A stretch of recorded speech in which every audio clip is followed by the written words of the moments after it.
Alors moi j'imagine très bien une forêt toute en plastique. Alors on aurait tous les avantages de la forêt sans avoir les inconvénients. C'est comme pour les fleurs en plastique dans les cimetières sur les tombes. Et bien évidemment le grand avantage c'est que ça ne fane jamais. Alors pour ce qui est des forêts, si je pouvais transposer ça à la dimension d'une forêt, on aurait vraiment l'avantage écologique entre guillemets, mais en fait il n'y aurait pas d'écologie, donc il n'y aurait pas de problème d'écologie. Puisque déjà il n'y aura pas de pollution par rapport aux feuilles mortes, hein. Il y aurait des feuilles vertes en permanence, ce serait la verdure toute l'année, et en plus ça ne salirait pas par terre, hein. Il n'y aurait pas de pollution. Et ça serait le grand avantage. Et d'ailleurs il ne pourrait pas y avoir pollution puisque ce serait une autre forme d'écologie, hein, tout en plastique, tout en artificiel, comme les sapins de Noël des citadins qui ne veulent pas que leur appartement se salisse avec les épines de pin qui tombent. Ces gens-là ont fait l'option de l'anti-écologie ou de l'artifice avec tous les avantages qu'ont les artifices, mais à la dimension d'un appartement, à la dimension de quelques jours par an. Mais alors moi, je trouve qu'il serait beaucoup plus judicieux d'étendre ça en grandeur nature à toute une forêt et à toute la vie au quotidien, en fait, dans toute une vie humaine. On va me dire, oui, mais les incendies, les feux de forêt, en imaginant qu'une forêt soit en plastique, ça va générer des pollutions. Oui, mais j'ai pensé à tout. Il existe des plastiques ignifugés. Alors je ne sais pas comment on dit, imufugés, ignifugés. Enfin bref, peu importe. Des plastiques qui ne brûlent pas. Ah bon, il fallait y penser, hein. Alors pourquoi ce qu'on fait de manière partielle, ponctuelle, pourquoi ne le fait-on pas à l'échelle magistrale d'une vie et de la nature, quoi. Alors ce qui est bien, parce que en fait, si on fait ça à l'échelle de la nature n'existe plus. Donc déjà on supprime les problèmes écologiques et puis on supprime du même coup la notion de nature, et donc ce sera la liberté totale pour l'être humain, pour l'homme, quoi. Parce que là on est quand même restreint, non seulement on est restreint, mais on est confronté aux éléments, hein, les épines ça pique, parce que bien sûr, mais je précise, dans cette nature artificielle, il y aurait une éradication généralisée de tout ce qui pique, de tout ce qui frotte, de tout ce qui irrite. Alors pour le chant des oiseaux, ça serait bien sûr des enregistrements. Alors en ce qui concerne les épines, les chardons, etc., on pourrait se rouler dans un tapis de chardon, il n'y aurait aucun problème puisque il n'y aurait pas d'épines, il n'y aurait plus d'épines. Parce que ça serait l'amélioration de l'homme, la main de l'homme qui améliore les choses. Voilà, parfois moi je fais des rêves comme ça, mais qui peuvent être réalisés. C'est ça la différence avec les utopies. C'est que moi je rêve d'une forêt, d'une verdure en fait, éternelle, voilà, qui est incorruptible, parce que le plastique, on peut dire que c'est incorruptible, hein, avec des senteurs artificielles si on veut vraiment s'approcher au plus près de la réalité. Comme en fait le monde virtuel qu'on retrouve sur internet, hein, dans les jeux vidéo, dans les réseaux sociaux, etc. Ce serait en fait un élargissement de la virtualité, mais au domaine réel, hein, de tous les jours, pas seulement que sur internet. Et ça serait vraiment un progrès. Parce qu'enfin, on aura dématérialisé notre vie au point de, comme je le dis, comme je le répète, de bénéficier de tous les avantages en supprimant tous les inconvénients.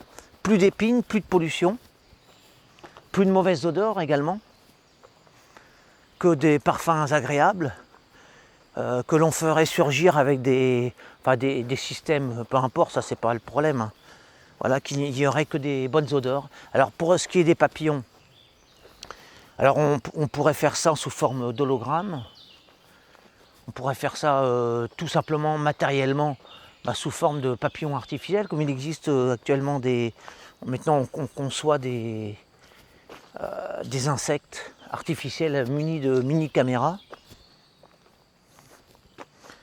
Voilà, mais ça c'est des rêves que je fais voilà, qui me tiennent en éveil, hein, qui me donnent de l'espoir, puisque nous aurions des arbres quasi éternels. Hein.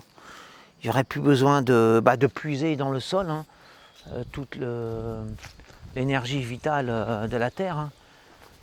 Ce que je veux dire par là, c'est qu'on n'aurait pas besoin de faire appel à toutes ces énergies naturelles hein, qui seraient comme ça préservées. Hein, il n'y aurait plus de fonte de glace, tout serait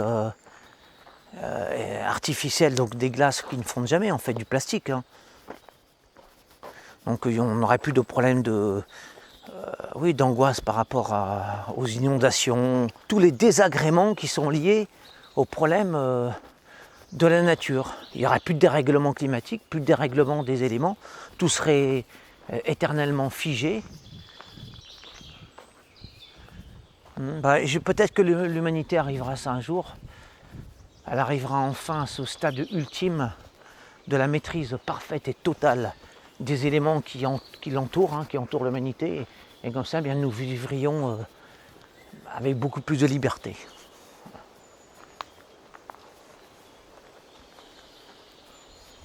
Peut-être aussi, ça serait bien si on pouvait régler, enfin non, c'est pas on, c'est que si on crée je pense, des forêts artificielles, eh bien, ça couperait le vent, quoi. Hein. Je pense qu'il n'y aurait plus de phénomènes météorologiques liés au vent, et donc on serait beaucoup plus tranquille, hein, sans vent, sans ce bruit parasite dans les feuilles, et les promenades en forêt seraient parfaitement paisibles, hein, calmes, sereines, et sans danger. Attention, sans qu'il y ait le moindre danger de branches qui cassent et qui nous tombent dessus. Hein. Ah, ça serait parfait. Hein. Un monde sans plus aucun risque, hein. Sans mauvaise odeur, sans péril, sans surprise, mais justement sans mauvaise surprise. On peut toujours rêver.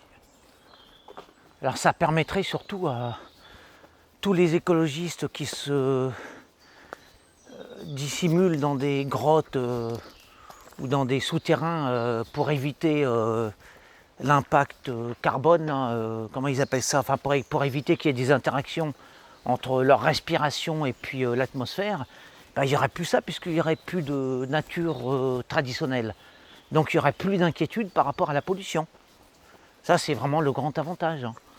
Il n'y aurait plus besoin pour les écologistes de refuser tout impact, toute trace carbone, là, hein, puisqu'il n'y aurait plus rien à polluer, étant donné qu'il n'y aurait plus de matière à polluer.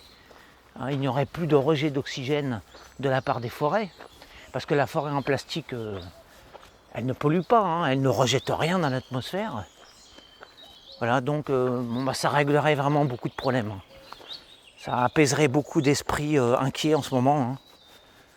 Une nature tout en plastique, ça serait le rêve de tout écologiste qui craint d'avoir le moindre contact, la moindre interaction avec la moindre feuille, qui a peur de casser la moindre branche, hein,